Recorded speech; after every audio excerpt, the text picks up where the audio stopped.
예, 안녕하세요.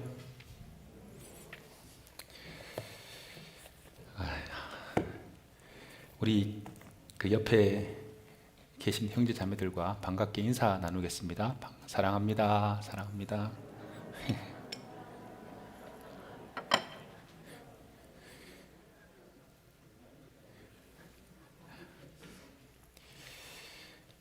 우리 초등부 천국 잔치, 또 사무엘 학교, 또 은혜 가운데 잘 이렇게 마치게 돼서 하나님께 감사드립니다. 지금 코로나 상황이 정말 빠르게 지금 이제 번지고 있지만, 하나님이 교회 가운데서 또 하나님이 지켜주시고 또 이렇게 모일 수 있음에 감사드립니다.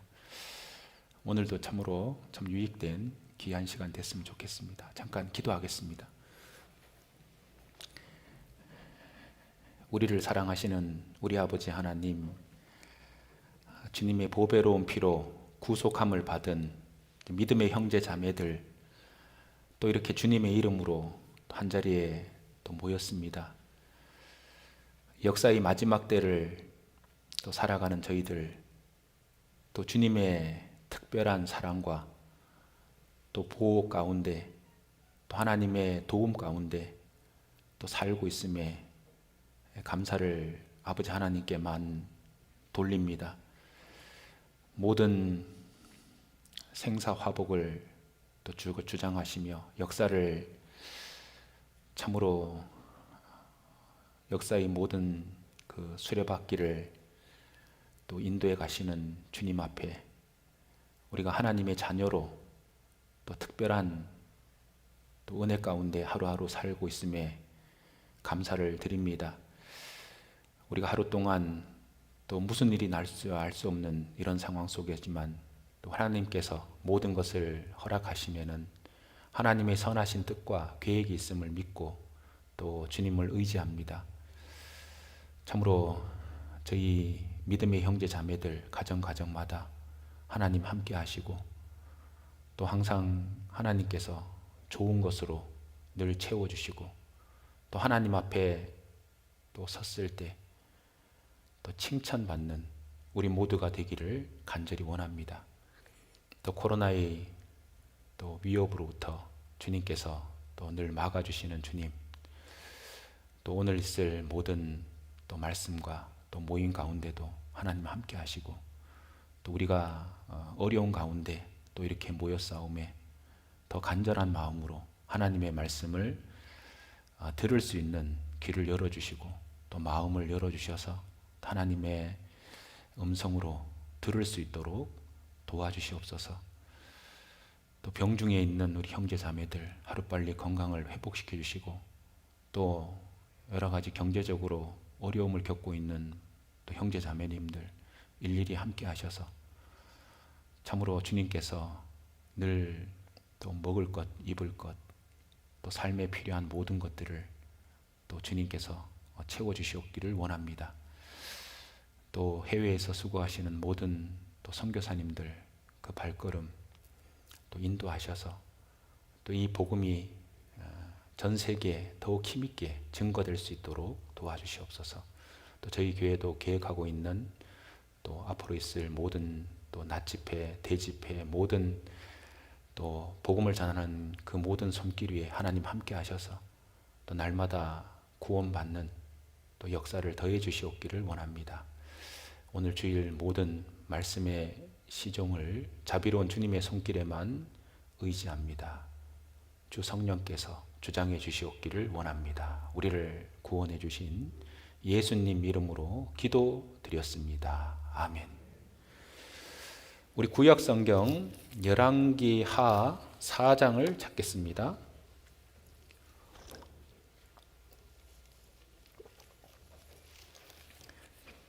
열왕기하 4장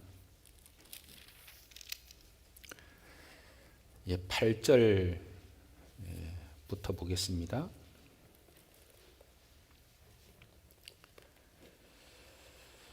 하루는 엘리사가 수넴에 이르렀더니 거기 한 귀한 여인이 저를 간곤하여 음식을 먹게 한 고로 엘리사가 그곳을 지날 때마다 음식을 먹으러 그리로 들어갔더라.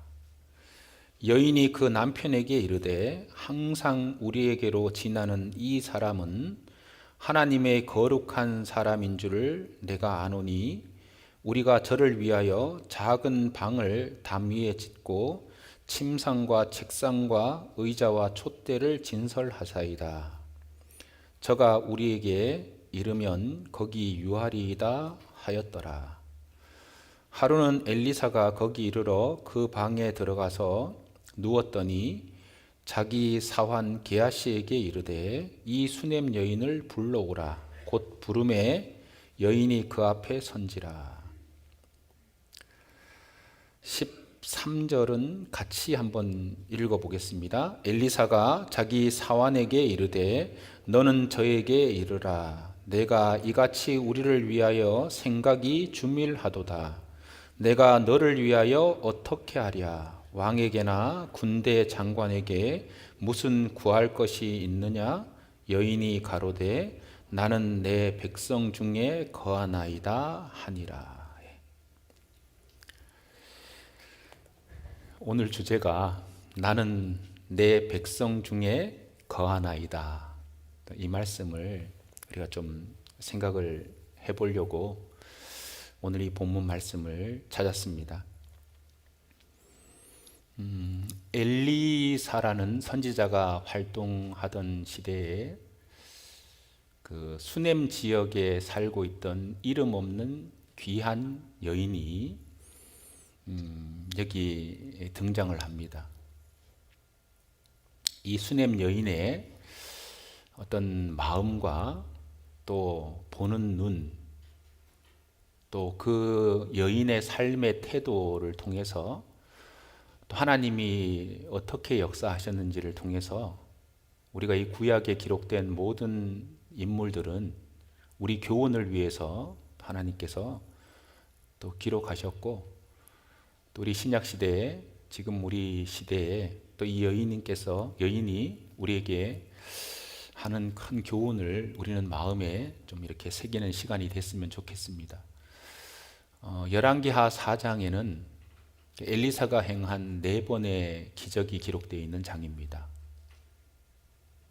그 1절부터 7절까지는 엘리사의 생도로 있던 그 남편이 죽은 생도로 있던 남편이 죽은 아내가 엘리사 선지자를 찾아와서 경제적으로 너무 남편이 죽음으로 경제적으로 너무 큰 어려움을 겪게 된 거죠.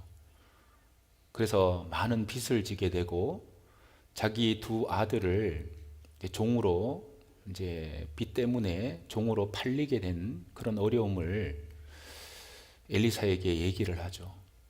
엘리사가 그 말을 듣고 그 여인에게 2 아들과 함께 빨리 마을로 돌아다니면서 그릇을 빌려라.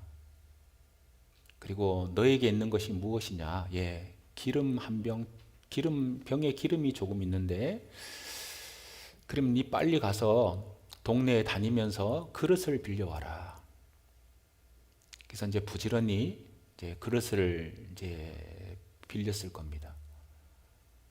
그리고 이제 그 기름병에서 그릇에다가 기름을 계속 빌려온 족족 기름을 부으니까 기름이 계속 그 그릇에 차는 거예요.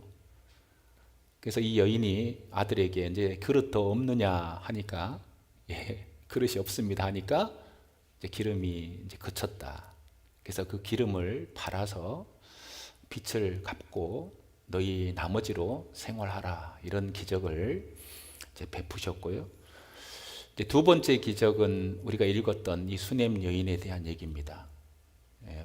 열왕기하 4장 8절부터 이제 37절까지 긴 내용인데, 이스라엘의 수넴에 살고 있던 귀한 여인, 이름이 기록되어 있지 않지만 이 여인이 엘리사라는 하나님의 선지자를 이제 알아보고 엘리사 선지자를 극진히 대접을 하고 또 자기 집으로 간절히 권하고 자기 집으로 데리고 들어와서 음식을 대접하고 또 방을 준비하고 책상과 의자와 촛대와 침대를 준비하고 지나갈 때마다 편안하게 우리 집에 거하시면서 음식을 먹으면서 주님의 사역을 하십시오. 이렇게 얘기했던 이 귀한 여인. 그리고 이 여인에게는 참으로 자식이 없었는데 엘리사가 그 여인에게 자식을 줍니다. 근데 그 자식이 저기 자라다가 어느 정도 이제 뛰어다닐 나이가 됐는데 아이가 죽어요. 근데 그 아이를 다시 엘리사가 살려주는 그런 기적을 말씀하고 있고요. 그리고 38절부터 41절까지는 선지자의 생도들이 선지자의 생도라는 것은 선지자 밑에서 하나님의 말씀을 배우는 사람들을 말하는 거예요.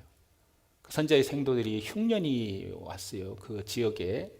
그러니까 너무 먹을 것이 없는 상황에서 엘리사의 발 아래 앉아서요. 이 엘리사 선지자가 무슨 말을 하는지 이렇게 또 무엇을 지시하시는지 이런 상황에서 듣고 있는데 이제 솥을 걸고 국을 끓이라. 국을 끓이는 내용이죠. 그래서 밖에 나가서 채소를 캐러 갔다가 야등 넝쿨을 보고 들외를 이렇게 뜯어서 썰어서 넣었는데 그것에 이제 독이 있었던 거죠. 그래서 그것을 이제 가루를 가져오라 그래서 그것을 해독해서 이제 먹게 한 사건이 또 세 번째 기적이 기록되어 있고 네 번째 기적은 한 사람이 가져온 보리떡 20개와 이 야채를 조금을 가지고 한 100여 명의 사람들이 이제 먹게 된 이런 기적이 기록되어 있는 장입니다. 엘리사의 이 어떤 이런 기적들은 우리 신약 시대를 살고 있는 우리에게 중요한 교훈이 되고 엘리사는 성령의 모형입니다. 그래서 성령께서 구원받은 그리스도인들 또 성령의 역사가 어떤 역사를 이제 하고 있는지를 우리에게 교훈하는 귀한 장이기도 합니다. 예를 들면 선지자 생도가 정말 그 아내가 정말 빚을 져서 생활고해가 어려움이 있을 때 그것을 이렇게 도와주는 그 경제적인 어려움을 도와주는 하나님 성령의 역사를 우리가 배울 수 있고요. 또 수넴 여인의 어떤 이런 모습 속에서 죽은 자를 살리는 그 영원한 생명을 주시는 그 하나님의 모습을 우리가 또 배울 수 있습니다. 예수님은 부활이요 생명이시잖아요. 그래서 성령의 역사는 생명을 살리고 또 건지는 그런 역사를 우리에게 보여주는 또 그런 사건입니다. 그리고 세 번째 사건은 이제 이 삶 가운데서 잘못된 그런 것들이 많이 있습니다. 우리 그걸 이제 잘못된 독과 같은 그런 것들을 정확하게 분별하고 또 그 독을 해독시키는 그것은 죄를 사하시는 예수 그리스도의 모형도 됩니다. 그리고 보리떡 20개로 약 100여 명이 먹이신 것은 우리에게 생명의 떡이 되신 예수 그리스도를 모형도 되고 또 우리 구원받은 사람들은 또 이 보리떡을 나눠주는 것처럼 또 생명을 이 떡이 되신 예수님을 또 사람들에게 전해서 또 그들에게 구원받을 수 있도록 이렇게 또 주님의 제자로서의 또 역할을 할 것을 이제 말씀을 하고 있습니다. 그 성경에 보면 요한복음 6장에 보면 보리떡 5개와 물고기 2마리로 5천여 명에게 먹였잖아요. 예수님이 이런 기적을 엘리사가 행했던 이런 기적을 행하신 거예요. 그러면서 12바구니를 거둡니다. 그러니까 남은 것을 다 나눠주고 5천 명이 먹이고 거두니까 12바구니를 거두었다. 근데 마가복음 8장에 보면 보리떡 7개와 물고기 두어 마리로 가지고 두세 마리를 가지고요. 4천여 명에 먹이고 7광주리를 거두었다. 이렇게 기록되고 있거든요. 보면요, 이 두 사건이 왜 여러분 우리 바구니가 큽니까? 광주리가 큽니까? 광주리가 크죠. 그렇죠? 그러니까 이 12바구니를 거두었다. 이 5라는 숫자는 죄의 수고, 그 죄인들이 이제 죄인들에게 복음이 전해질 것을 얘기하는 거고요. 12바구니를 거둔 것은 이스라엘 사람들이 12지파잖아요. 이스라엘 사람들에게 복음이 전해질 것. 그 다음에 4천여 명에게 먹이고 7광주리를 거둔 것은 이제 교회의 역사 속에서 7교회가 등장할 것처럼 교회를 통해서 전 세계 사람들에게 복음이 전해질 것에 대한 또 모형도 되는 거예요. 그리고 예수님이 이렇게 죽은 자를 살린 사건이 이제 3번 나오고, 이 성경을 읽어보면 8명의 사람을 이제 신구약 시대 때 살린 것으로 나옵니다. 구약 시대에 살린 사건이 이제 3번이 나오는데, 여기 사르밧 과부의 아들을 살린 사건 엘리야가, 그리고 하나님의 영감을 갑절이나 받았던 그 엘리야의 그 후계자로 세워졌던 선지자인 엘리사가 2번의 죽은 자를 살린 사건이 기록이 되어 있습니다. 그것이 한번 이 수넴 여인의 아들, 그리고 엘리사가 죽었을 때 죽은 뼈에 부딪혀서 죽은 뼈에 닿은 그 죽은 사람이 또 살아난 사건, 이것이 기록되어 있고, 예수님이 3명의 사람을 살리셨죠. 회당장 야이로의 딸, 나인성 과부의 아들, 그 다음에 그 나사로를 살린 사건이 기록되어 있고, 또 베드로가 도르가라는 여자를 살리고, 사도 바울이 유두고를 살린 사건에서 총 8번이 성경 신구약 성경에 나옵니다. 8이라는 숫자는 항상 부활을 의미하고 새 생명을 얘기하는 거예요. 성경은 항상 이 수가 이렇게 탁탁 맞아 들어갑니다.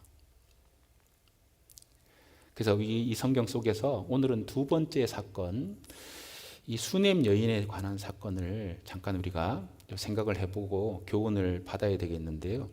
이 4장 8절을 잠깐 보시죠. 이 4장 8절을 보시면, 하루는 엘리사가 수넴에 이르렀더니 거기 한 귀한 여인이 저를 간곤하여 음식을 먹게 한 고로 엘리사가 그곳을 지날 때마다 음식을 먹으러 그리로 들어갔더라. 그 수넴 지역에 살고 있던 이 귀한 여인입니다. 귀한 여인, 이게 부요한 그런 어떤 여인입니다.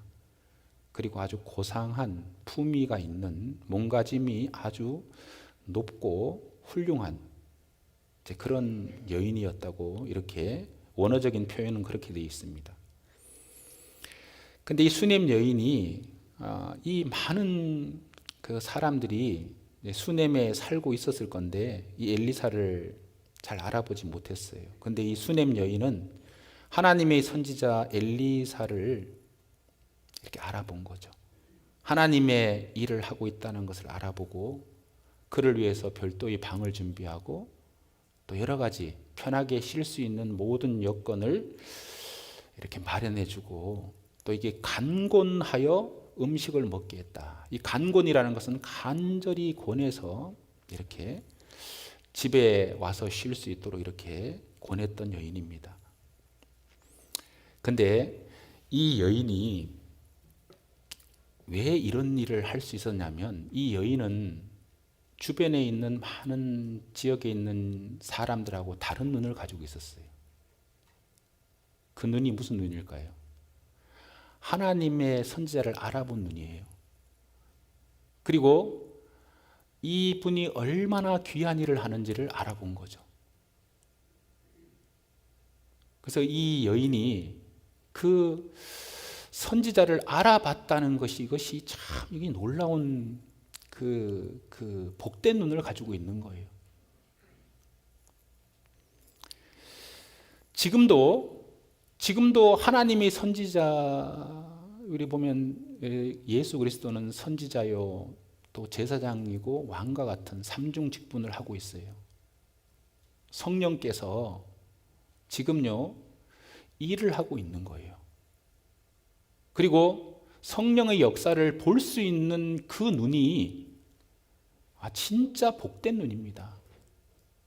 그리고 하나님이 역사하시는 지금은 교회를 통해서 역사하잖아요. 신약시대에는 성령이 교회를 통해서 일하시는데, 하나님이 일하는 역사하는 교회를 올바로 분별하고 올바른 교회를 내가 볼 수 있는 눈, 그리고 그 주님이 역사하시는 교회 가운데 내가 그 가운데 정말 거한다는 그거 축복은 정말 이건 놀라운 축복입니다. 이 수넴 여인이 참 이 복받았는 그 가장 큰 시작은 정말 이 엘리사 선지자를 알아봤다는 겁니다. 여러분, 우리가요 성령은 바람처럼 역사하시고, 또 성령은 말씀을 통해서 역사하시고, 성령의 역사를 우리는요 참으로 볼 수 있어야 됩니다. 또 누구를 통해서, 어디를 통해서 역사하시는지를 우리는 아는 것이 참 중요합니다. 여러분, 교회 가운데 많은 교회가 있어요. 근데 하나님이 참으로 역사하는 교회를 모르면 신약시대에는 신앙생활이 죽습니다. 살았다는 이름이 있지만 죽은 자다. 사대교회에게 그랬잖아요. 7영과 7 금초대 사이에 다니시는 일을 몰라보고 하나님의 역사를 몰라보면 신앙생활이 죽어요. 죽는다는 표현이 하나님 앞에 귀하게 쓰임받을 수도 없고, 우리는 하나님 앞에 귀하게 쓰임받기를 원하는 사람들입니다. 그리고 가장 귀한 보배로운 피로 예수님이 우리를 구원하셔서 주님의 자녀로 삼아주신 겁니다. 우리의 모든 것이 하나님 것이고, 우리의 시간과 재능과 모든 것을 가장 귀한 것에 우리가 집중하고 투자하고 또 집중하고 살아야 되는 겁니다. 근데 이 수넴 여인과 같은 눈이 필요한 거예요. 하나님이 어디서 역사하는지, 누구를 통해서 역사하시는지 이걸 보는 눈이 필요한 거예요. 그래서 우리가 이 여인이 참 이 하나님의 선지자를 알아봤다. 그 영안, 그 영적인 눈, 많은 사람들이 엘리사 선지자를 봤을 거 아니에요. 근데 이 여인은 그것을 보고 주밀하게 섬겼다. 물론 하나님의 선지자를 섬겼다기보다도 그 하는 사역이 너무 귀하기 때문에 그분을 정말 도와줬던 거예요. 거기에 연합했던 겁니다. 함께 했던 거예요. 우리는 많은 말씀을 듣습니다. 부귀의 열주, 부지런하여 게으르지 말고 열심을 품고 주님을 섬겨라. 주님이 어디서 역사하십니까? 주님이 어디에 계십니까? 또 주님이 누구를 통해서 역사하십니까? 그걸 제대로 못 보면요, 마음을 거기서 집중해서 부지런하고 그 마음을 다 드릴 수가 없는 거예요. 그걸 못 보는 사람은 아무리 많은 말씀을 이렇게 듣고 그렇게 살아야 된다 하더라도 그걸 제대로 못 보면요, 그 마음이 안 가는 거예요. 그래서 먼저 우리 구원받을 때 영적인 눈을 띄웠잖아요. 하나님에 대해서 정확하게 우리는 봤어요. 성경을 통해서 하나님이 어떻게 역사하시는지를 우리는 봤어요. 그리고 주님이 하시는 가장 큰 역사가 무엇인지를 우리는 또 보고 있는 사람들입니다.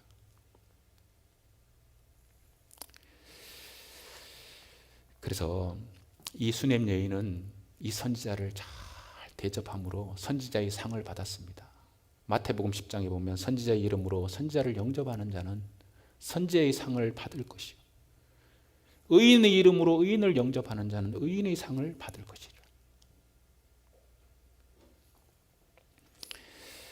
그래서 이 엘리사 선지자가요, 이 여인이 정말 그 여인 집에 찾아간 게 아니잖아요. 알아보고요, 간절히 권하고 이렇게 자기 집에 머물기를 부탁을 한 거예요.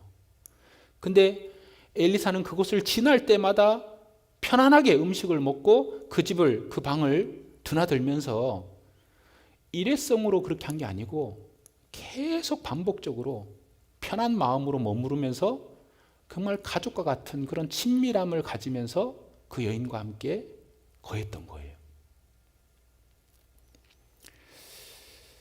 여러분, 우리 교회의 역사 속에 저희 교회도 마찬가지입니다. 이런 여인들이 있었기 때문에 우리 지금 이 교회가 있는 거예요.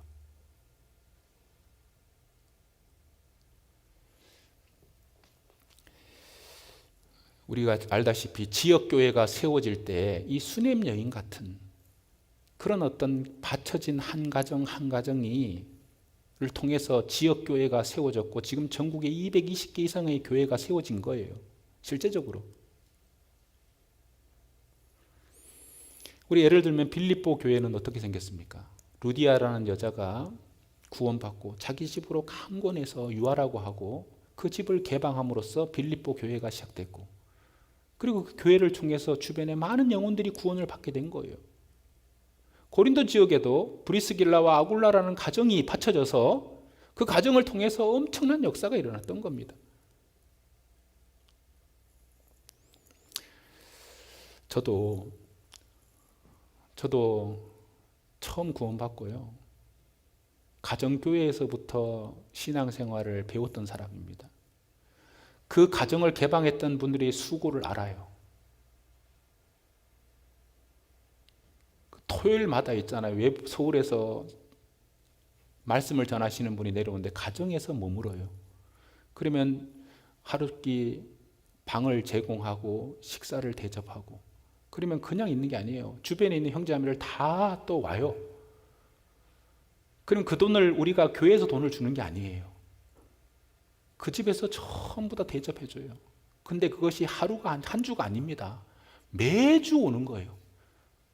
저는 솔직히 총각으로서 결혼도 안 했기 때문에 그 집에 가서요, 토요일마다 음식을 먹고 같이 교제하고 그 집에서 자기도 하고, 근데 그 가정의 수고를 제가 압니다. 근데 이 성경을 보다 보니까 제가 그동안에 총각 때 그 집에서 처음 가정교회를 할 때 그 가정에서 수고하던 그 자매님의 모습이 자꾸 연관이 돼요. 근데 그래서 저기 강원도에 있는 교회들이 생겨나게 된 겁니다. 동해도 그렇고 춘천도 그렇고 원주도 그렇고 전부 다 제가 아는 강원도 교회밖에 잘 모르니까 그렇게 교회가 시작된 겁니다. 왜 그 여인은, 그 자매님은 그 하나님의 역사를 본 사람이죠. 가정입니다. 근데 그 가정을 중심으로 해서 복음이요 계속 전해지는 거예요. 그 희생과 수고를 통해서 그 가정은 엄청난 하나님 앞에 축복을 받은 가정이라고 말할 수 있습니다. 여러분, 우리가 하나님의 역사를 볼 수 있는 눈, 참 놀라운 겁니다. 그리고 그곳에 내가 함께 할 수 있는, 협력하고 도와줄 수 있는 그런 마음을 가져야 됩니다. 하나님이 세우신 교회가 어딘지, 또 하나님이 일하고 있는 일꾼이 누군지, 우리 형제 자매들 전부요, 하나님이 오실 때는 정말 귀한 분들입니다. 하나님이 정말 다 피를 주고 사셔서 귀하게 사용하는 귀한 분들인데 그걸 잘 모르면 안 돼요. 성경에 보세요. 제가 하나 예를 들어 볼게요. 예수님의 12제자 있습니다. 12제자가 있었어요. 직접 예수님을 3년 반 동안 따라다녔어요. 3년 반 동안 따라다녔는데 그 한 사람, 가룟 유다. 참, 이 가룟 유다는요, 예수님의 신성을 못 봤어요. 동일하게 3년 반 동안 같이 음식을 먹으면서 같이 다녔는데 가룟 유다는 예수님을 항상 랍비여라고 불렀습니다. 다른 제자들은 항상 주여 그렇게 부르는데 가룟 유다는 랍비여 이렇게 부릅니다. 여기 마태복음 26장을 한번 잠깐 보시죠. 26장. 이 가룟 유다가요, 눈이 이게 지금 영적인 눈이 잘못되어 있는 거예요. 마태복음 26장 한번 보시죠.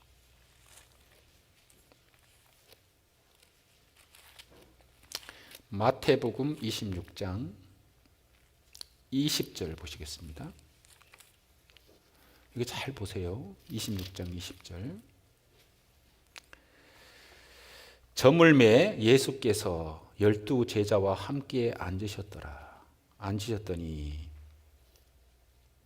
이게 마지막 만찬을 하는 자리입니다. 3년 반을 풀로 같이 보내고 난 후에 마지막 자리입니다. 그리고 바로 이제 돌아가시는 거예요. 그 마지막 자리에 마태복음 26장 20절 함께 만찬을 하고 있는 거예요. 저희가 먹을 때에 21절 이르시되 내가 진실로 너희에게 이르노니 너희 중에 한 사람이 나를 팔리라 하시니 저희가 심히 근심하여 각각 여짜오되 주여 내니이까, 이 주여 내니이까 이렇게 물어보잖아요. 대답하여 가라사대 나와 함께 그릇에 손을 넣는 그가 나를 팔리라.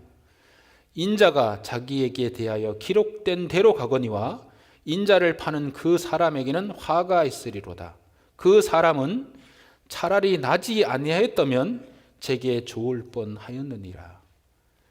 예수를 파는 유다가 대답하여 가로되 랍비여 참 내니까. 대답하시되 내가 말하였도다 하시니라. 이 제자들은 다 주여 주여 주여 주여 하는데 이 가룟 유다는요 랍비여, 하나의 어떤 선생으로 보고 있는 거예요.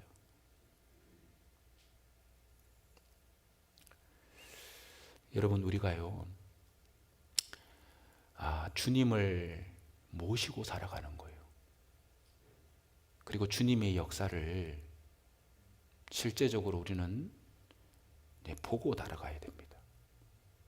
그리고 자꾸 그런 보는 눈을 키워야 돼요. 우리 성령은 지금 우리 속에도 와 계시고 주님이 역사하는 교회를 우리가요 이걸 보고 하나님이 어떻게 일하고 계시는지, 그리고 주님의 역사를 보는 눈을 자꾸 키워야 됩니다. 근데 이 가룟 유다는 목적이 잘못되어 있는 사람이에요.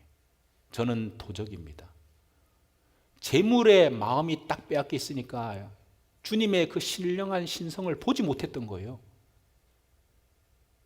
그 마음이 다른 데가 있으니까 주님의 역사를 못 보는 거예요. 예수 그리스도를 못 알아보는 거예요. 여러분, 우리도요 지금 우리 교회 가운데 주님이 함께하고 있습니다. 어떤 분이 그러더라고요. 어떻게 이런 교회를 떠날 수 있을까요? 성령이 이렇게 인도하고 역사하는 교회가 있는데.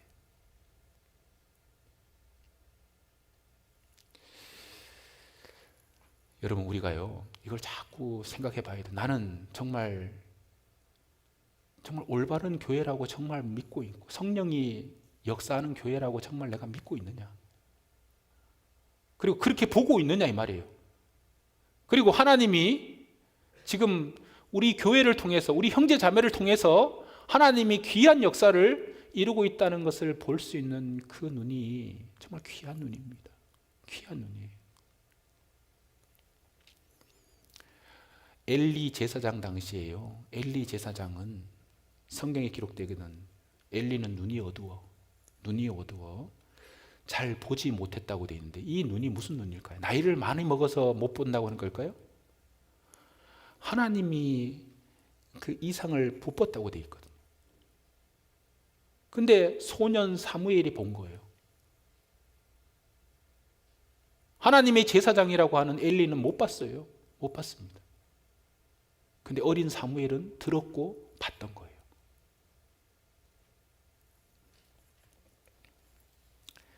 여러분, 우리가 사도행전을 쭉 읽어보세요. 성령께서 이제 오순절날 임해서요, 지금 계속 성령께서 일하고 있는 거예요. 지금 저희 교회를 통해서요, 주님의 역사가 이루어지고 있는 거예요. 우리 사도행전을 쭉 읽어보시면요, 사도행전 1장부터 7장까지는 예루살렘에 복음이 전해지는 것, 그 다음에 나머지 부분은 온 유대와 사마리아, 그 다음에 사도행전 11장, 10장부터는 고넬료가 구원받으면서 이방인들에게 복음이 전해지면서, 그리고 선교 사역을 통해서요, 전 세계, 전 지역에 복음이 전해지는 것으로 로마까지 복음이 전해지면서 이렇게 기록이 끝나지만, 지금 우리가 지지난주에 우리 선교사님이 오셔서 선교 보고를 들으면서, 야, 진짜 하나님이 이렇게 크게 역사하셨구나.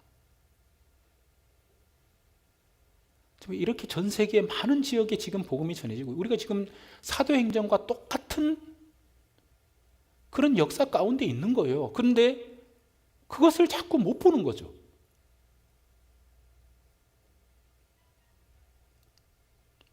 지금 사도행전의 역사가 지금 성령 행전이잖아요.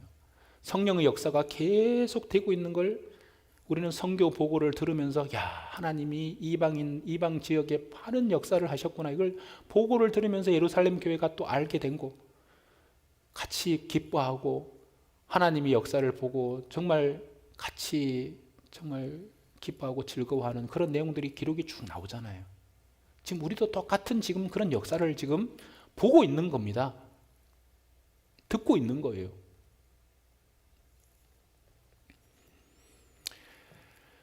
모세는 120세에 느보산에서 죽었는데, 그가 죽을 때 눈이 흐리지 않았다. 눈이 흐리지 않았다고 되어 있어요. 그게 무슨 눈일까요? 정말 그 영적인 눈이라고 생각합니다.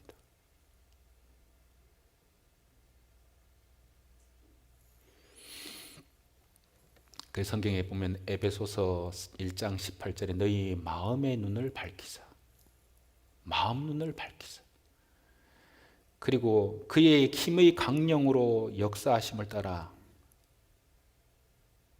그러니까 하나님의 능력으로 역사가 되는 거예요. 우리가 한 사람이 구원받는다, 한 지역에 교회가 세워지고 전 세계에 복음이 전해진다, 선교사님들의 능력이 아닙니다. 또 개인의 어떤 능력이 아닙니다. 한 사람도 하나님의 역사가 아니면 구원받을 수가 없어요.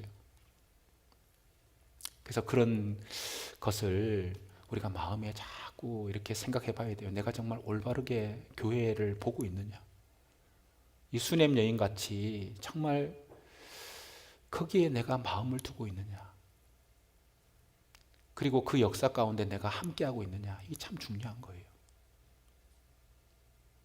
근데 그런 눈을 자꾸 가지려면요, 이 눈이 흐려지면 안 됩니다.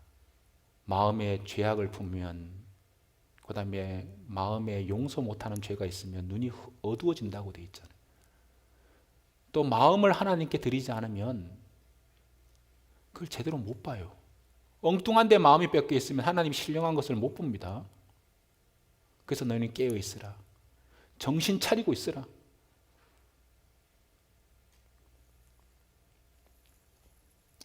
그리고 오늘 제가 얘기하려고 하는 이 부분입니다. 나는 내 백성 중에 거합니다. 왜 이 말을 하냐면, 예를 들면 보세요. 엘리사 선지자가 아주 주밀하게 수냄 여인이 자기를 섬기는 거예요. 그러면 이 엘리사도 그러잖아요. 야, 이 여인에게 내가 뭔가를 도움을 줘야 되겠다, 이런 마음이 올라오잖아요. 물론 주님이 뭐 이걸 도움을 받고 뭐 도와주신다 이런 얘기가 아니고, 엘리사 선지자는 도움을 받으니까 자기도 이 수냄 여인에게 뭔가를 도움을 주려는 마음을 가진 거예요. 그러다 보니까요, 자기 종 게하시를 불러러 가고 이 가정에 필요한 것이 뭐냐 한번 그 수냄 여인을 불러봐라. 그게 부른 내용이에요. 그 불러서 물어본 거예요. 나는 왕에게나 군대 장관에게 구하면 다 요구를 들어주니까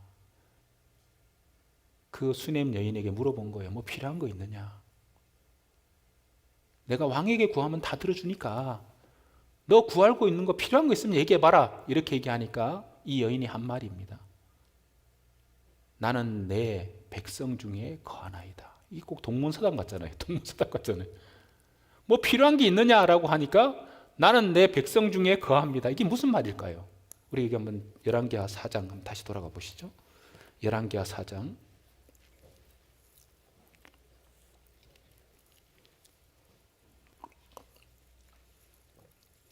열왕기하 4장 13절에 보시면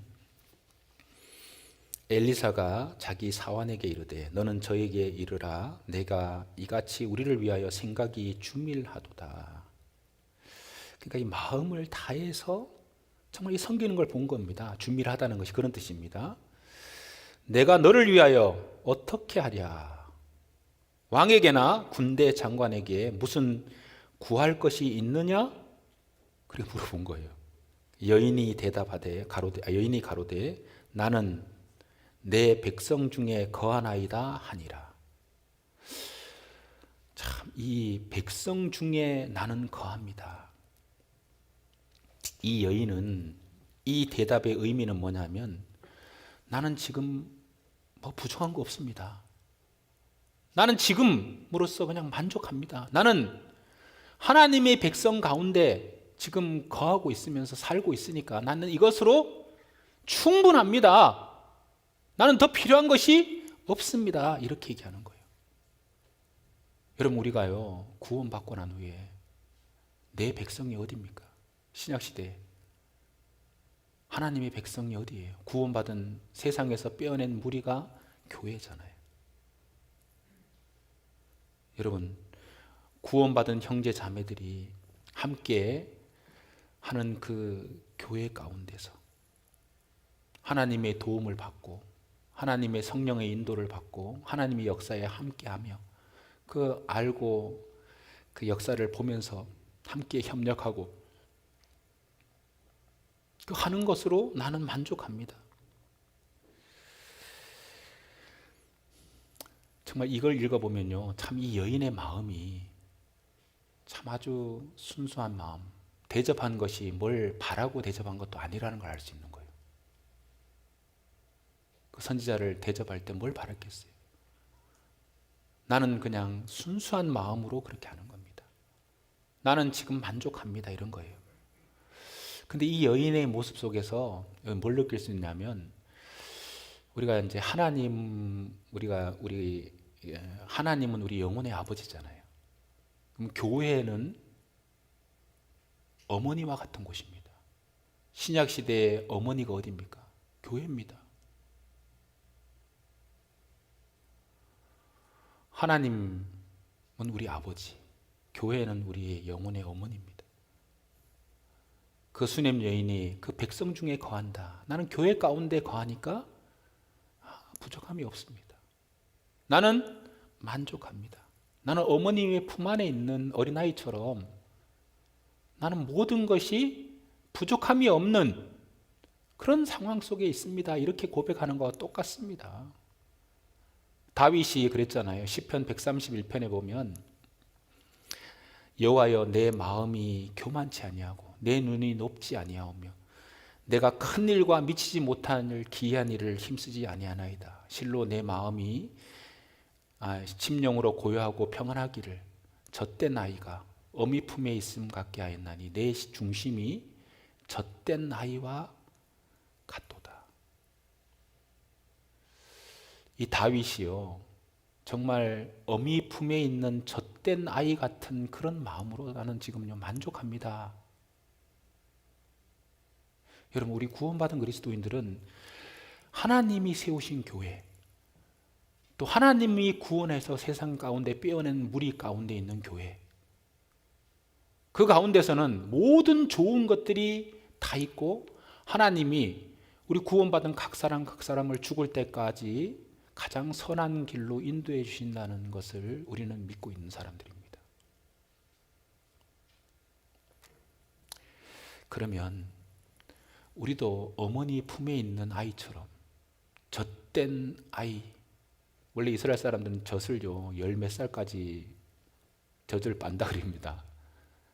이제 그런 얘기가 아니고 이 젖된 아이라는 의미가 어머니 젖을 많이 먹어서 배가 이제 포만감이 있는, 그리고 배가 이제 어머니 젖을 풍족하게 먹어서 지금 만족하고 있는 그런 아이를 말하는 거예요. 젖된 아이 같은 그런 마음으로 나는 만족합니다. 이제 그런 표현이거든요.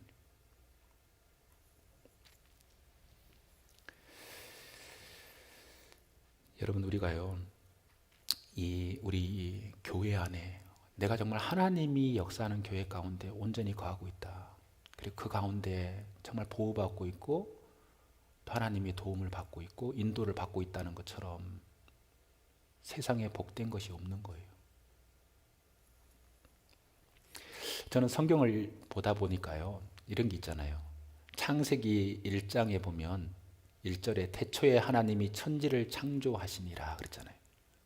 2절이 뭡니까? 땅이 혼돈하고 공허하며 흑암이 깊음 위에 있고 하나님의 신은 수면에 운행하시니라 이렇게 나오잖아요. 근데 왜 수면에 운행하시니라, 하나님의 신이 수면에 운행한다고 되어 있을까요? 그것이 무슨 표현이냐면 지구가요, 땅이 처음에는 바닷속에 이렇게 있었거든요. 그리고 전체가 전부 다 물로 덮여 있었어요. 지구가 다. 그리고 성령께서 그 수면 위를 운행하셨다 이런 얘기입니다.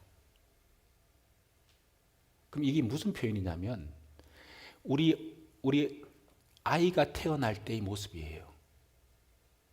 아이가요, 어머니 태 속에서 이렇게 잉태가 돼서 자랄 때 양수 속에 있잖아요. 그렇죠? 양수 속에 있으면서 어머니가 이렇게 태로 이렇게 딱 태 속에 품고 어머니가 있는 거잖아요. 그걸 얘기하는 거예요. 하나님의 신이 수면에 운행하시니라. 이 지구를요, 하나님이 천지 창조할 때 그렇게 이 지구를 이렇게 품고 있었던 거예요. 그러면 보세요. 우리도 태어날 때부터요, 우리 모태 속에서 양수 속에서 있었어요. 그리고 어머니가 이렇게 딱 이렇게 품고 있다가 10달 품고 있다가 나왔잖아요. 그거하고 똑같은 거예요. 똑같은 겁니다. 그 하나님이 우리를 얼마나 사랑하는지를 있잖아요. 이 창세기 1장부터 계속해서 우리를 그렇게 사랑한다고 말하고 있는 거예요. 특별히 우리 구원받은 그리스도인들은 말할 것도 없죠. 그리고 구원받은 사람은 하나님의 특별한 또 보호가 있어요. 여러분, 우리가 교회 안에 있다는 것 자체가요, 정말 이 여인처럼 나는 내 백성 중에 거하나이다, 정말 이런 평안함, 이런 만족감, 정말 이런 마음이 필요한 거예요. 나는 내 백성 중에 거하나이다.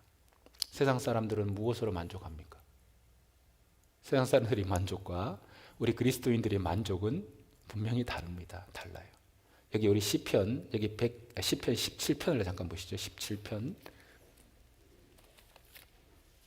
시편 17편. 시편 17편.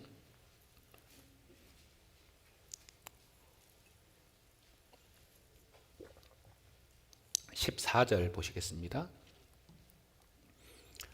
여호와여, 금생에서 저희 분깃을 받은 세상 사람에게서 나를 주의 손으로 구하소서. 그는 주의 제물로 배를 채우심을 입고 자녀로 만족하고 그 남은 산업을 그 어린 아이들에게 유전하는 자니이다. 참 여기 보면 세상 사람들의 모습이 나오는 거예요. 세상 사람들은 금생에서, 이 금생이 뭡니까? 우리가 이 땅에 살고 있는 이 생애 속에서 이 말이에요. 육신의 삶을 말하는 거죠. 세상 사람에게서 나를 주의 손으로 구하소서. 그는 주의 재물로 배를 채우심을 입고. 이 재물을 주시는 분도 주님이세요. 다 주님의 것이잖아요. 그 주님의 것을 가지고 정말 재물을 얻었다고 하고 만족하고 자녀로 만족하고 그 남은 산업을 그 어린아이들에게 유전하는 자니이다.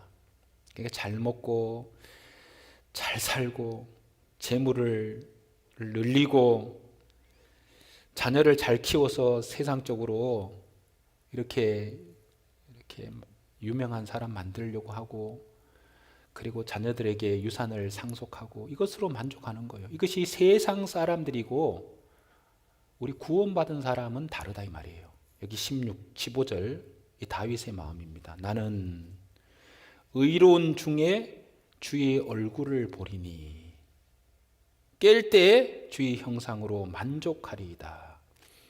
여기 14절에 만족이 나오고 15절에 만족이 나오는데 14절은 세상 사람들의 만족, 15절은 다윗의 만족.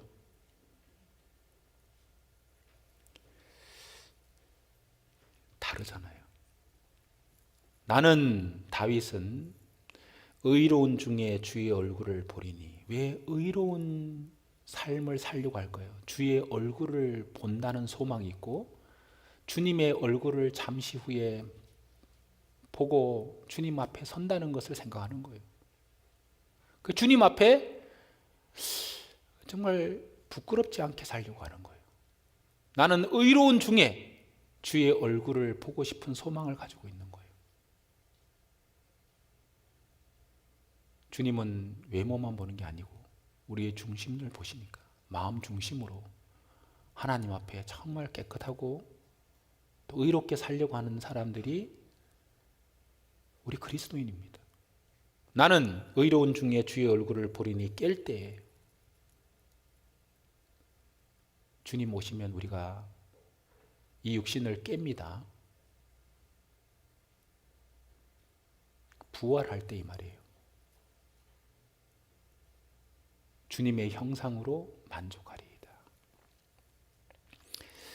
그래서 주님을 만날 것을 소망하며 사는 거예요. 그리고 의롭게 살려고 하는 거예요. 우리 세상 사람들과 우리 구원받은 그리스도인들은 삶의 모습이 달라요. 우리는 다르게 살아야 되고 또 다른 만족 가운데 살아야 됩니다. 우리는 보는 것이 다르고 가치를 다르게 보는 사람들이에요. 뭐가 귀한지를 우리는 다르게 보는 관점을 가지고 있는 사람들입니다. 무엇이 귀한지 무엇이 중요한지 그걸 아는 사람들입니다. 구원받지 않은 사람들은 세상 것을 가치를 두고 살아가지만 우리는 하나님이 모든 것을 가진 분이고 하나님에게 집중하고 교회가 하는 일이 주님이 하는 역사 중에서 가장 큰 역사입니다. 그 교회 가운데서 거하고 같이 협력하고 같이 봉사하고 같이 마음을 드리고 하나님의 백성들과 함께 정말 이렇게 주님의 일을 하는 그것에 모든 것을 집중해야 됩니다. 사람의 영혼의 가치는 천하보다 귀합니다. 온 천하를 다 얻어도 한 사람의 영혼보다 가치가 덜 나가는 거예요. 온 세상 것을 다 가진 것은. 한 영혼의 가치가 천하보다 귀한 것을 알기 때문에 우리 잃어진 영혼들을 건지고 세우는 일에 우리가 집중하는 사람들입니다. 그래서 좀 있잖아요. 우리가 정말 이 예수님을 바라보고 주님이 하시는 역사에 집중하고 또 주님이 다시 오실 것을 소망하면서 또 주님이 주실 영원한 은혜와 상급을 바라보면서 우리가 주님을 섬겨가고 주밀하게 섬겨야 됩니다. 수님 여인처럼 주밀하게 섬기는 거예요. 그러면서 교회 안에 있음으로 만족하는 거예요. 나는 주의 백성 가운데 거합니다. 그것으로 충분합니다. 왜요? 주님이요 그 가운데서 도와주거든요. 반드시 도와줍니다. 구원받은 그리스도인들요, 무엇을 마실까, 무엇을 먹을까, 무엇을 입을까 염려하지 마라. 너희 천부께서 너희에게 모든 것이 무엇이 필요한 줄을 아시느니라. 그럼 그런 말을 하신 하나님은 우리가 정말 주님을 위해서 살려고 하는데 경제적인 것 여러 가지 필요를 때마다 일마다 도와주시지 않겠어요? 도와주십니다. 그래서 우리는 그런 것보다도 먼저 주님의 일에 더 집중하고, 제가 오늘 아침에 우리 임원들 모임하면서 그 얘기를 했어요. 사람이 모여서요 서로 의논하고 또 모사를 많이 꾸며야 돼요. 근데 그것은 주님의 어떤 영적인 주님의 역사를 이루기 위해서 우리가 모사를 꾸미고 의논을 하지만 믿음 가운데 의논해야 되는 거예요. 주님이 교회를 지키실 겁니다. 도와주실 거예요. 우리 가정 지켜주실 거예요.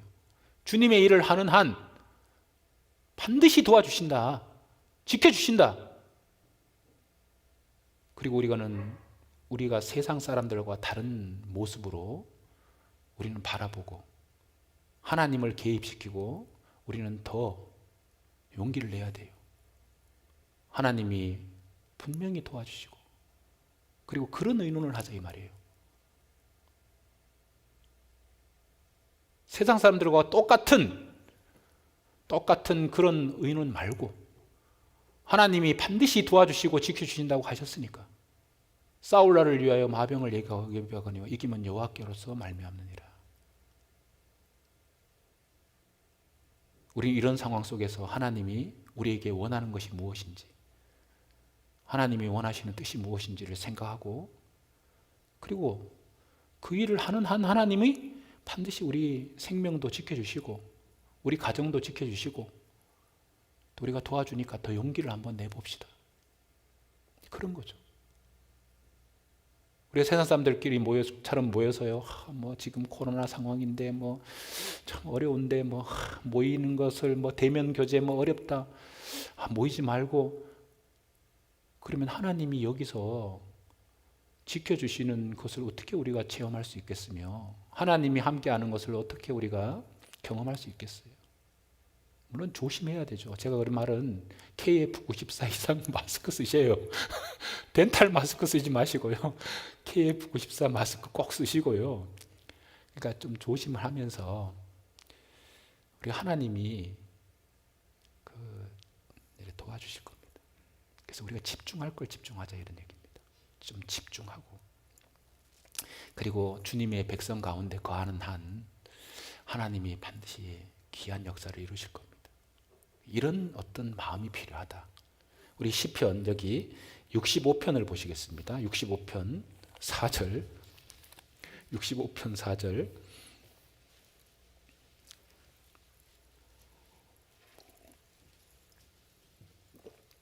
(65편 4절입니다) 주께서 택하시고 가까이 오게 하사 주의 뜰에 거하게 하신 사람은 복이 있나이다. 우리가 주의 집 곧 주의 성전의 아름다움으로 만족하리이다.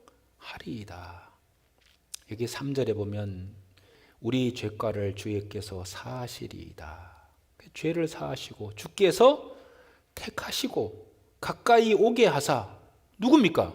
구원받고 세상에서 구별해서 하나님께 가까이 나오게 하셔서 주의 뜰, 주의 집에 거하게 계신 사람은 그 사람은 정말 복 있는 사람이에요.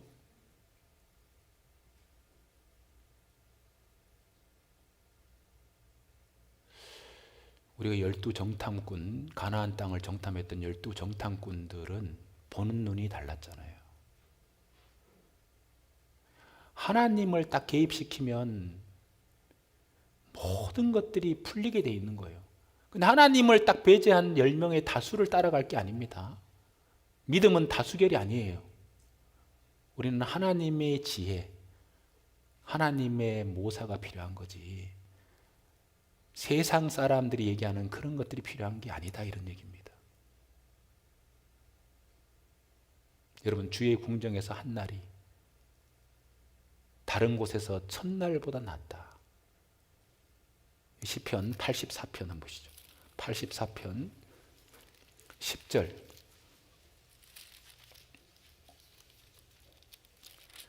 84편 10절입니다.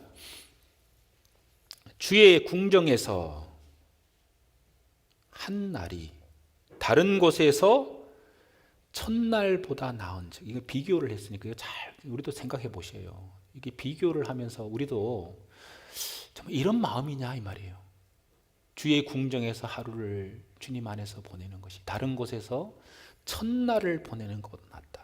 악인의 장막의 거함보다 내 하나님 문지기로 있는 것이 좋사오니. 그러니까 무엇을 하든지 정말 주님 안에 있다는 것으로 만족하는 거예요. 여러분, 우리가 무엇이 부족합니까? 부족한 거 기도해 보세요. 기도해 보세요. 아무것도 염려하지 말고 오직 모든 일에 기도와 간구로 너희 구할 것을 감사함으로 하나님께 아뢰라. 그럼 하나님 뭐라고 대답하시는가요? 구하는 거 다 채워주신다고 안 돼 있고요. 뭐라고 되어 있냐면 그리하면 모든 지각에 뛰어난 하나님의 평강이 그리스도 예수 안에서 너희 마음과 생각을 지키시리라. 왜요? 하나님을 의지하니까 마음에 평강이 딱 임하는 거예요. 마음과 생각을 지켜주신다. 우리 디모데전서 6장 6절에 그러나 지족하는 마음이 있으면 경건에 큰 이익이 되느니라. 빌립보서 4장 11절에는 자족하는 마음, 어떤 형편에 있든지 자족하기를 배웠다. 이 두 구절을요, 처음에는 저는 성경 읽을 때 여기는 왜 자족이라고 되어 있고 디모데전서 6장 6절에는 왜 지족이라고 되어 있는지. 자족, 지족, 지족, 자족. 근데 족자가 무슨 족자인지 아세요? 디모데전서 6장 6절에 있는 지족하는 마음이 있으면 경건에 큰 이익이 된다. 그리고 빌립보서 4장 11절에는 내가 궁핍하여 말하는 것이 아니라 내가 어떤 형편에 있든지 자족하기를 배웠다. 한자는 의미는 이렇습니다. 지족은 알지자예요. 지족하기를 배웠다. 그리고 족자가 이 발족자도 되고 뿌리족자도 되고 머무를 족자도 됩니다. 한자가 족자의 말이 발족, 뿌리족, 머무를 족이에요. 그러니까 내 뿌리를 알고 머무를 곳에 착 머무르고 있는 것, 그것이 지족 아니겠습니까?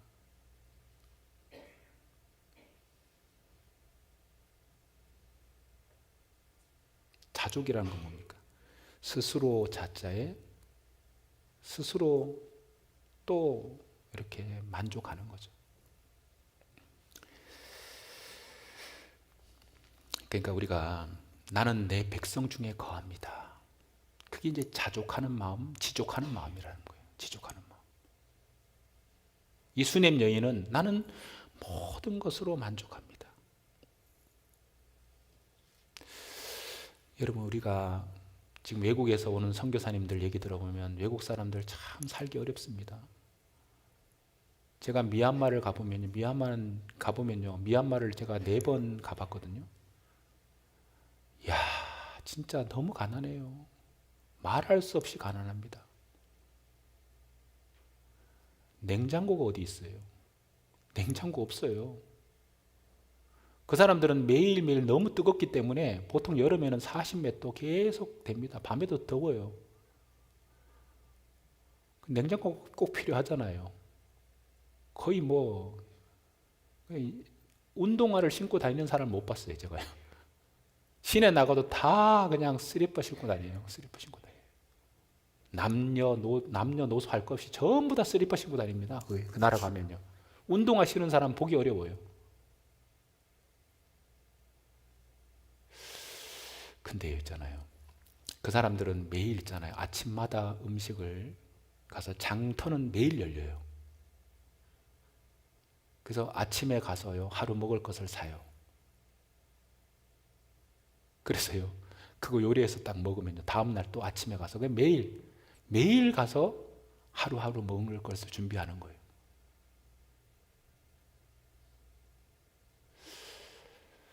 참 진짜요. 이 보면요.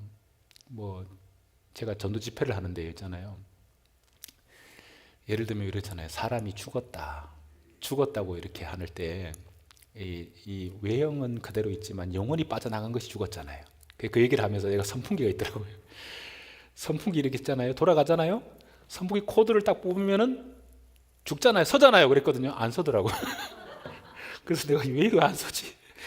알고 봤더니요. 발전기가 있어요. 전기가 일정하게 공급 안 되니까요. 전기가 좀 이렇게 계속 이렇게 선풍기도 보면요. 끼룩 보통 가정집은 다 그래요. 그냥 막 선교사님들이 왔다고 막 그냥 선교팀이 왔다고 막 선풍기 틀어주거든요. 그럼 선풍기가 이게 지금 작동이 되는 건지 안 되는 건지 돌아가다 끼르륵 돌아가거든요. 야, 그 냉장고 사도 한 달 못 가겠, 며칠 못 가겠더라고요. 근데요, 요즘 올림픽 지금 이제 끝나가잖아요. 편파 판정 때문에 말이 많다고 하는데, 올림픽 은메달 딴 사람이 만족할까요? 동메달 딴 사람이 더 만족할까요? 은메달 딴 사람하고 동메달 딴 사람을 비교하면 누가 더 만족할까요? 은메달이 더 만족할 거죠? 아닙니다. 동메달 딴 사람이 더 만족합니다. 왜냐하면 많은 사람들 중에서 내가 메달 땄으니까. 근데 은메달은 내가 조금 더 노력하면 금메달 땄을 건데, 여러분 우리가 지금 바라보고 있는 눈이 자꾸 더 위를 자꾸 내보다 잘 사는 사람, 내보다 부유한 사람 자꾸 이렇게 바라보는 것이 아니죠. 내보다 정말 아래에 있는 사람 얼마나 많습니까? 불쌍한 사람들이 얼마나 많습니까? 그럼 우리는요 충분히 만족하고 살 수 있는 겁니다.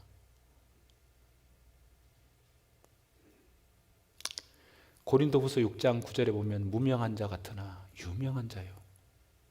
우리 무명한 자 같지만 진짜 유명한 자입니다. 죽은 자 같으나 보라 우리가 살고, 징계를 받는 자 같으나 죽임을 당하지 아니하고, 근심하는 자 같으나 항상 기뻐하고, 가난한 자 같으나 많은 사람을 부유하게 하고, 아무것도 없는 자 같으나 모든 것을 가진 자로다. 누가요? 우리가요 가난한 자 같고 무명한 자 같고 없는 자 같이 보이지만 우리 속에는요 모든 것을 가진 자라. 우리가 정신을 제대로 있잖아요. 집중을 못해서 자꾸 그런 생각 올라오는 거예요. 우리는 진짜 모든 것을 가진 분들입니다. 왜요? 주님을 우리가 품었거든요. 주님이 우리 속에 와 계시거든요.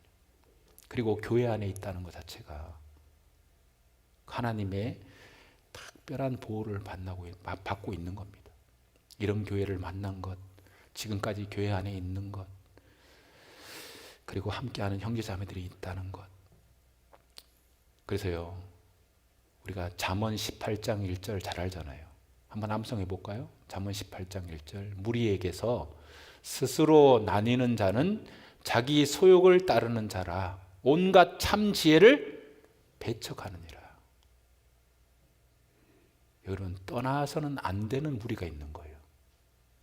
온갖 참 지혜를 배척하게 되는, 떠나게 되면 온갖 좋은 지혜를 다 배척하는 것, 그런 일이 벌어지는 것이 무리를 떠나는 거예요. 우리는 떠나는 사람 없죠. 근데 그게 마음이 함께하지 않는 것은 주님 앞에서 떠나는 거죠. 그리고 그 역사를 못 보고 있다면 이거 참 이게 불행한 거예요. 근데 우리가 이런 무리를 만났고 이런 무리 가운데 지금 이렇게 교제하고 있는 거예요. 그리고 잠언 18장 그 맨 마지막 절은 많은 친구를 얻는 자는 해를 당하게 되거니와 어떤 친구는 형제보다 친밀하니라. 참, 이 놀라운 형제보다 더 친밀한 형제 자매가 있는 곳. 그곳이 교회입니다. 참, 그곳에 만족과 기쁨이 있는 거예요.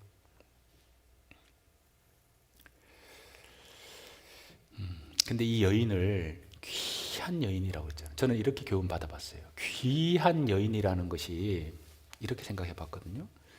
물론 이제 고귀하고 부유하고 이런 여인이라는 의미지만 저는 이렇게 교훈 받았어요. 하나님이 왜 여기 귀한 여인이라고 이렇게 써놨을까? 한 귀한 여인이었다. 한 귀한 여인. 하나님이 보실 때 참으로 귀한 사람으로 보셨기 때문에 이렇게 기록해 놓은 거예요. 하나님 앞에 귀한 사람이라는 이런 뜻입니다. 하나님의 역사에 귀하게 쓰임받은 여인, 정말 그런 여인으로 보입니다. 여러분, 우리도요, 교회 안에서 정말 귀한 사람이 되어야 됩니다. 귀하게 하나님 앞에 쓰임받는 사람이 되어야 되잖아요. 그렇죠? 이 수냄 여인처럼요, 하나님의 역사를 보고 그 역사 가운데 함께 동참하고 함께 내가 할 것을 묵묵히 하고 그리고 있는 위치에서 만족하면서 같이 이런 일을 주님 앞에서 할 수 있다면 그것처럼 귀한 지체가 어디 있고 귀한 사람이 어디 있겠어요? 우리가 귀하게 하나님 앞에 쓰임 받으려고 지금 우리가 하루하루 살아가고 있는 거예요. 근데 전제 조건이 있어요. 신약 시대에 귀하게 쓰임 받으려면 첫째, 전제 조건이 뭐냐면 반드시 주 안에 거해야 됩니다. 주 안에 거하지 않으면 귀하게 쓰임 받을 수가 없어요. 주 안이 어디입니까? 여러분, 주 안에 거하라, 주 안에 거하라. 주 안이 어디입니까? 주님의 교회를 말하는 거예요. 주님의 교회가 주 안이에요.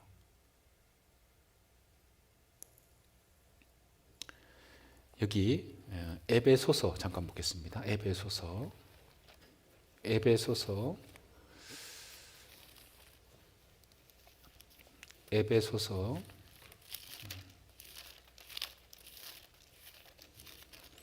여기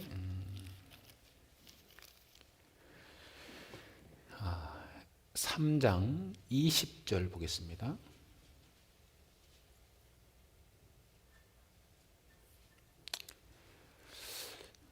여기 우리 가운데서 역사하시는 능력대로 우리 온갖 구하는 것이나 생각하는 것에 더 넘치도록 능히 하실 이에게, 그 다음 같이 읽어보시겠습니다.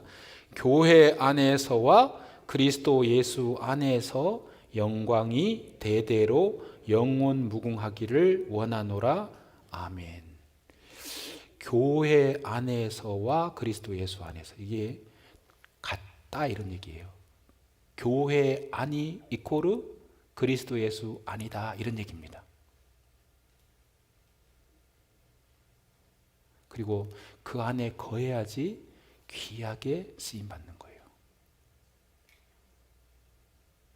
여기 요한일서 2장도 보시죠. 여기 그리스도 예수 안이 나오거든요. 여기 요한일서 2장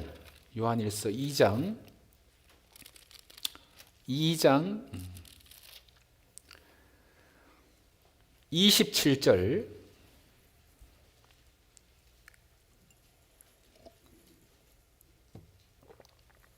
여기 너희는 2장 27절, 너희는 주께 받은 바 기름 부음이, 여기 기름 부음은 성령을 말합니다. 너희 안에 거하나니, 이 너희가 교회를 말하는 거예요. 아무도 너희를 가르칠 필요가 없고 이 아무도 너희를 가르칠 필요가 없다는 것은 세상 사람들의 가르침은 필요 없다 이런 얘기예요. 세상의 가르침은 필요 없다 이런 얘기입니다. 아무도 너희를 가르칠 필요가 없고 오직 그의 기름 부음이 성령이 모든 것을 너희에게 가르치며 또 참되고 거짓이 없으니 너희를 가르치신 그대로 주 안에 거하라. 자녀들아 이제 그 안에 거하라. 이는 주께서 나타나신 바 되면 그의 강림하실 때에 우리로 담대함을 얻어 그 앞에서 부끄럽지 않게 하려 함이라. 그래서 주님 앞에 영광 가운데 서게 된다. 이 가르치는 사람이 필요 없다는 얘기가 아니고요. 성령의 가르침 외에 인간의 어떤 가르침도 필요 없다 이런 얘기예요. 그리고 그 안에 거해야 된다. 그래서 우리가 귀하게 쓰임 받으려면 반드시 그 안에 거해야 되겠죠. 그 안에 거해야 돼요. 그리고요, 이 주님의 이 교회가 큰 집이에요. 큰 집. 그 안에 각종 그릇이 있잖아요. 그릇이 우리 성도라고 생각해 보세요. 그릇이 집안에 제대로 있어야지 쓰임 받는 거예요. 그 주인이 쓰시는 거예요. 어떤 그릇을 씁니까? 금그릇, 은그릇, 질그릇이 있다 할지라도 깨끗한 그릇을 쓰는 거예요. 우리는요, 배운 것도 다르고 가진 것도 다르고 또 처한 처지도 다르지만 하나님은 다 쓰십니다. 깨끗한 사람을 쓰는 거예요. 깨끗한 사람. 깨끗한 사람. 여기 디모데후서 2장 보시겠습니다. 디모데후서 2장. 디모데후서 2장입니다. 2장 20절. 디모데후서 2장 20절. 여기 큰 집에는 큰 집이 교회를 말하는 거예요. 금과 은혜의 그릇이 있을 뿐 아니요 나무와 질그릇도 있어. 금, 은, 나무, 질그릇 이런 것은 우리가 외형적으로 이렇게 가지고 있고 또 이렇게 보여지는 이제 그런 모습을 말하는 겁니다. 다 다르게 보일 수 있어요. 어떤 사람은 금그릇처럼 보이고 은그릇처럼 보이고 나무그릇, 질그릇처럼 보이는 사람이 있지만 하나님이요, 여기 보시면 귀 쓰는 그릇이 있고 천이 쓰는 그릇도 있나니 누구든지 이러므로 누구든지 이런 것에서 자기를 깨끗하게 하면 귀 쓰는 그릇이 되어 거룩하고 주인의 쓰심에 합당하며 모든 선한 일에 예비함이 되리라. 첫 번째는 있을 곳에 있어야 되고요. 그리고 하나님 앞에 깨끗해야 돼요. 여러분 근데 깨끗하다는 거 하면 여러분들이 마음에서 어떠세요? 내가 정말 깨끗하다고 생각하세요? 근데 깨끗하다고 이렇게 얘기하는 사람은 교만한 사람이라고 생각합니다. 우리는 부족한 것이 많고 더러운 것이 많아요. 근데 깨끗하다는 말이 무슨 말이냐면 항상 매일매일 하나님 앞에 돌이키는 사람을 말하는 거예요. 잘못된 것이 있으면서도요, 하나님 앞에 돌이키고 정말 잘못된 것을 고치려는 사람, 그 사람을 보고 깨끗한 사람이라고 하는 거예요. 우리는 완전하지 않잖아요. 우리는 늘 더러운 것이 묻잖아요. 그러면 항상 자백하고 밤마다 우리가요, 잘못된 부분을 하나님께 돌이키고 깨끗하게 살려고 하는 사람을 말하는 거예요. 그러면 하나님이 반드시 도와줍니다. 도와줘요.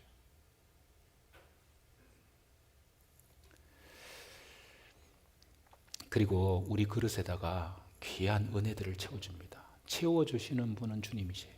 우리는 그릇이에요. 더러우면 아무것도 못 담아요. 하나님은 우리 그릇에다가 귀한 것, 우리 은혜와 사랑과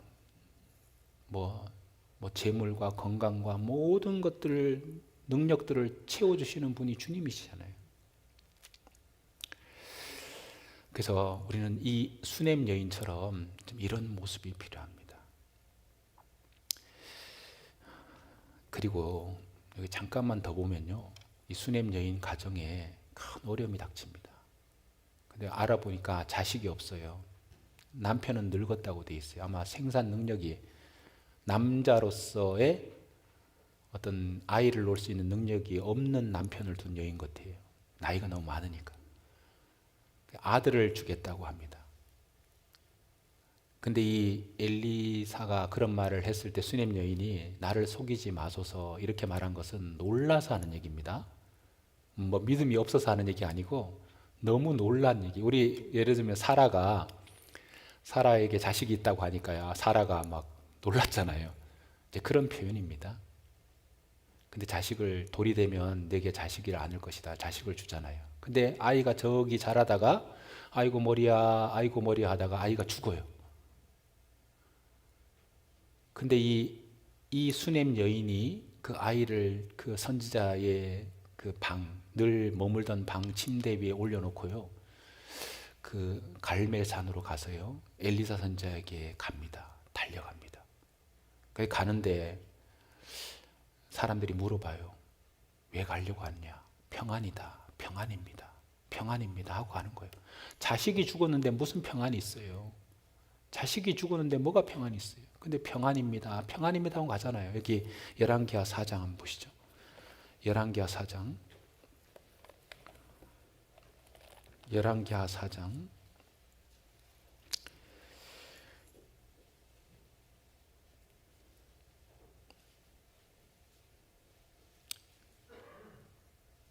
18절 보시겠습니다. 그 아이가 저기 자라매 하루는 곡식 베는 자에게 나가서 그 아비에게 이르렀더니 그 아비에게 이르되 내 머리야 내 머리야 하는지라. 그 아비가 사환에게 명하여 그 어미에게로 데려가라 하매 곧 어미에게로 데려갔더니 낮까지 어미 무릎에 앉았다가 죽은지라. 그 어미가 올라가서 아들을 하나님의 사람의 침상 위에 두고 문을 닫고 나와서 그 남편을 불러 이르되 청컨대 한 사원과 한 나귀를 내게로 보내소서. 내가 하나님의 사람에게로 게 달려갔다가 돌아오리이다.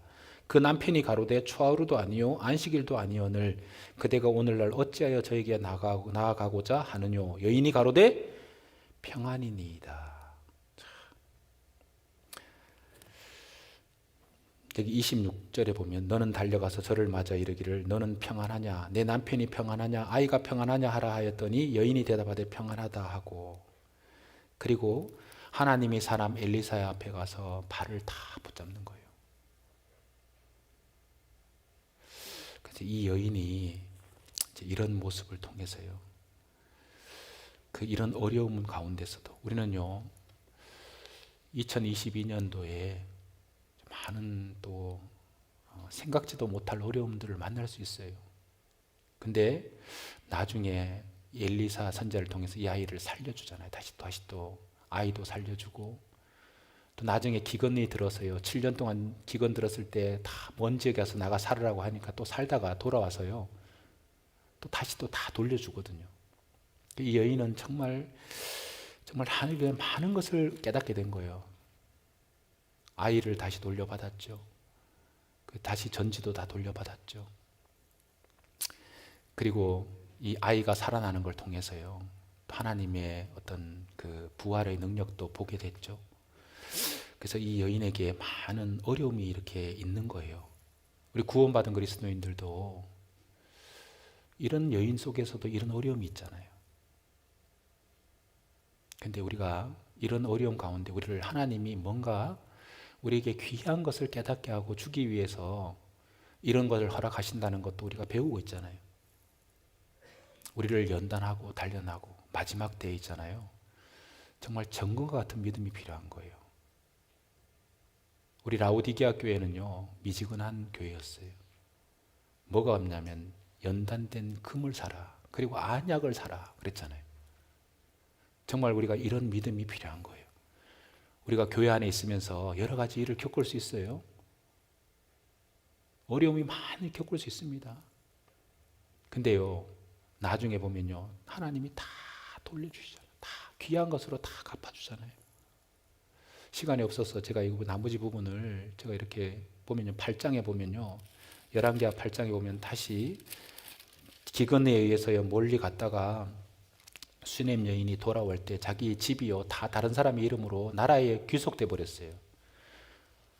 근데 왕이 있잖아요. 엘리사 선자에 대한 것을 물어보면서 엘리사가 사람 아이를 죽은 아이를 살렸다며 이런 얘기 네가 좀 엘리사에 대해 얘기해 달라고 하니까 그 여인이요 전지를 돌려달라고 왕 앞에 호소하러 온 거예요. 그러니까 이 사환이 보더니 저 여자입니다. 죽었다가 살아난 여인이 그 아들입니다. 이렇게 얘기하잖아요. 다 돌려주라고 하잖아요. 그 타이밍, 그 호소할 때 탁 만나는 그 타이밍, 이런 모든 것들이 이게 우연이 아닙니다. 그래서 우리 형제 자매님들 올해 진짜 많은 일들이 있을 거예요. 근데 하나님이 가장 좋은 것으로 우리에게 갚아주는 거예요. 반드시 도와줄 겁니다. 그리고 엘리사가 게하시를 통해서 살리려고 하는데 여러 가지 방법을 하지만 안 살아나잖아요. 근데 가서 아이 위에 엎드리고 딱 이렇게 하나님께 기도하고 이렇게 해서 아이를 살리는 모습도 우리가 이것을요 통해서도 우리가 정말 더 전도의 지혜도 또 배워야 되겠죠. 한 구절만 보겠습니다. 열왕기하 4장에 보시면 4장에 32절 보시면 32절 엘리사가 집에 들어가 보니 아이가 죽었는데 자기 침상에 눕혔는지라 들어가서는 문을 닫으니 두 사람뿐이라. 엘리사가 여호와께 기도하고 먼저 하나님께 기도하고 성령의 도우심으로 사람이 살아나는 거니까요. 아이 위에 올라 엎드려 자기 입을 그 입에 자기 눈을 그 눈에 자기 손을 그 손에 대고 그 몸에 엎드리니 아이의 살이 차차 따뜻하더라. 엘리사가 내려서 집안에서 한번 이리저리 다니고 다시 아이 위에 올라 엎드리니 아이가 7번 재채기 하고 눈을 뜨는지라. 엘리사가 게하시를 불러서 저 수넴 여인을 불러오라 하니 곧 부름에 여인이 들어가서 엘리사가 가로되 내 아들을 취하라. 왜 이런 살리는 모습을 구체적으로 기록했냐면 우리가 이제 죽은 사람은 구원받지 않은 사람, 살리는 것은 구원받는 걸 얘기하는 건데 문을 닫고 간절히 기도하고요. 하나님이 도움이 필요하니까 아이 위에 엎드려 자기 입을 그 입에 그 눈을 눈에 손을 자기 몸을 엎드렸다. 이게 전하는 사람이 정말 자기의 모든 것을 동원해서 전하는 거죠. 근데 아이는요, 이게 죽은 사람에게 많은 것을 기대하지 마세요. 죽은 사람은요, 원래 반응이 없어요. 근데 우리가 계속 꾸준하게 인내를 가지고 이렇게 전해보세요. 그러면 반드시 그 아이가 살아났듯이 우리 죽었던 영혼들이 차차 따뜻해질 겁니다. 여러분, 우리가 간증하다 보면 그렇잖아요. 반대하던 가족이요, 아직은 구원이 아니지만 교회에 대해서 좋은 마음을 가지고 있다. 지금 차차 따뜻해지고 있는 거잖아요. 그렇잖아요. 교회를 못 가게 하던 남편이 그래도 나 나중에 교회 가게 되면 너가 다니는 교회 갈게. 그럼 따뜻해지고 있는 거잖아요. 그러잖아요. 말씀을 전혀 안 듣던 사람이 그래도 하루라도 이틀이라도 여기 와서 말씀을 듣는 것만 해도 따뜻해지고 있는 거고, 또 유튜브라도 듣고 있는 것이 따뜻해지고 있는 거잖아요. 그럼 조금만 더 인내를 가지고, 이 모습이요, 엘리사의 모습이 예수님의 모형입니다. 십자가에 모든 것을 내어주신, 버려주신 주님의 모형도 되는 거예요. 근데 이걸 어디서 배웠냐면 엘리야에게 배웠어요. 엘리야에게 배운 거예요. 엘리야가 사르밧 과부를 살릴 때 이렇게 살렸거든요. 우리가요, 오늘 오후에 모두회입니다. 모두회 형제자매들 전도하는 간증을 들어보세요. 그 지혜를 배워보세요. 우리는 형제자매들을 통해서 서로 배우는 거예요. 엘리야의 모습 속에서 엘리야가 이걸 배운 거예요. 우리도요, 이 모임 때에 간증이 왜 중요하고 형제자매들의 입을 통해서 하나님이 주시는 말씀을 배워야 돼요. 자꾸 들어야 돼요. 그리고 그 지혜도 배우고 자꾸 자꾸 어떻게 해야 될지 내 자신도 정말 이런 마음으로 이렇게 살아야 되겠다. 또 마음의 중심을 잡는 시간이고 또 전도할 때 지혜도 배우는 시간이고 여기 이 모습이 열왕기상 17장에 나오는 모습하고 똑같거든요. 똑같아요. 엘리야의 모습이 엘리사를 통해서 엘리사가 이걸 또 재현한 거예요. 본 거예요. 그대로 한 거예요.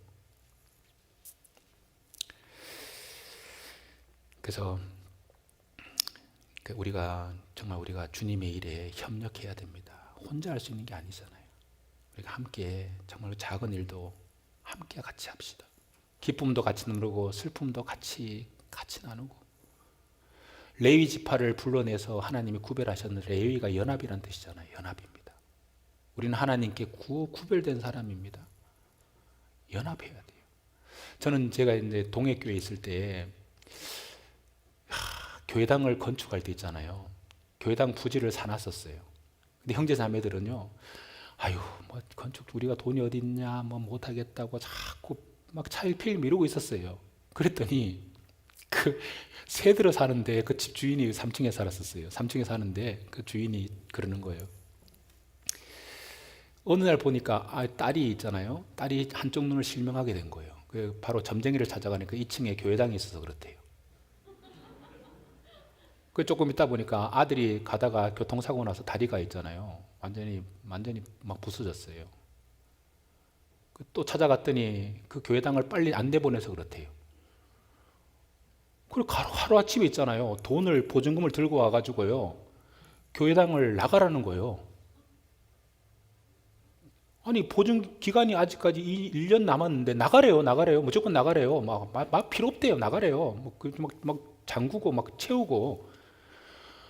와, 우리가 깨달았어요. 그래서 나와서요. 지하 방에서 있잖아요. 전도 집회하는데 한 사람도 안 왔어요. 한 사람. 옮겨놓고 이 책상하고 짐을 다 어떻게 할 거예요? 저기 막 쌓아놓고 막 구석에 있잖아요. 지하에서 모여서 한 전도 집회하는데 한 명도 집회 말씀 들으러 안 오는 거예요. 그러면서 뭐 생각했냐면, 야, 우리가 건축하는 걸 미루어서 그렇구나. 하나님이 이렇게라도 내보내네. 그래서 빨리 건축하라고 하네.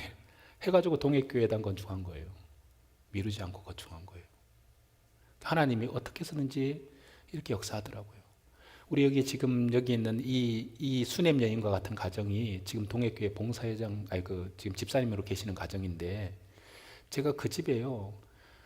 제가 총각 때, 진짜 그 집을요, 내 형제 집보다 더 편안하게 다녔어요. 그냥 가족보다 더 편안하게 다녔어요. 그렇게 그 자매님이 편안하게 매주일 홍 목사님도 오시고 서 목사님도 오시고 양 목사님도 오시고 박대성 목사님도 오시고 계속 돌아가면서 전도인들 왔거든요. 그 집에서 계속 그걸요 수년을 했어요. 수년을. 그리고 교회당을 얻고 난 뒤에도 주말마다 왔거든요. 담임 전도인도 없었으니까. 그럼 그 집에 올 때마다 계속 그렇게 했어요. 근데 그 둘째 아들이 하나 있고 딸이 있는데 딸이 교통사고로 죽었어요. 바로 앞에서. 똑같은 일을 겪은 거죠. 근데 그 믿음이 흔들렸느냐? 아니에요. 아닙니다. 더 견고해졌어요. 그러니까 바로 건너목 바로 앞에서 딸아이가 나가다가 교통사고로 그 집에서 모임하고 있는데. 근데 그 아들이 지금 전도인이 됐어요. 지금 전도인이 돼가지고 지금 있어요. 물론 이제 전도인이 됐다는 것 자체가 이제 그것이 뭐 이렇게 하나님의 어떤 뭐 인도하심이고 이제 그렇다고 이렇게 우리가 이제 이렇게 믿고 있지만 저는 그 가정을 쭉 볼 때 진짜 너무 귀한 가정이다. 근데 이 수냄 여인과 같은 그런 귀한 가정이다. 이 생각이 자꾸 들어요. 그리고 하나님이 엄청난 축복을 해주셨어요. 그래서 우리가 지금 마지막 때에 우리가 정말 주님이 역사하는 교회를 좀 보고 또 함께하고 좀 이번 마지막 때에 더 열심히 이렇게 주님 안에서 같이 교제하고 같이 신앙생활을 했으면 좋겠습니다. 네, 잠깐 기도하겠습니다. 우리를 사랑하시는 하나님 아버지 감사합니다. 저희들을 주님의 복음으로 구원해 주시고 하나님의 자녀로 삼아 주신 은혜에 감사드립니다. 또 오늘 수냄 여인을 통해서 또 우리 삶을 돌아보고 또 우리가 교회를 향한 마음, 또 하나님의 일꾼들을 향한 마음, 또 형제 자매를 향한 마음들을 다시 좀 새롭게 하고 하나님의 역사에 우리 모두를 귀하게 사용해 주시옵기를 간절히 원합니다. 오늘 오후에 있을 모두에도 하나님 함께 하시고 참으로 은혜로운 시간으로 인도해 주시옵소서. 또 가정에서 말씀을 듣고 있는 모든 형제 자매들 동일한 은혜와 사랑으로 함께하여 주시옵소서. 우리를 구원해 주신 예수님 이름으로 기도드립니다. 아멘.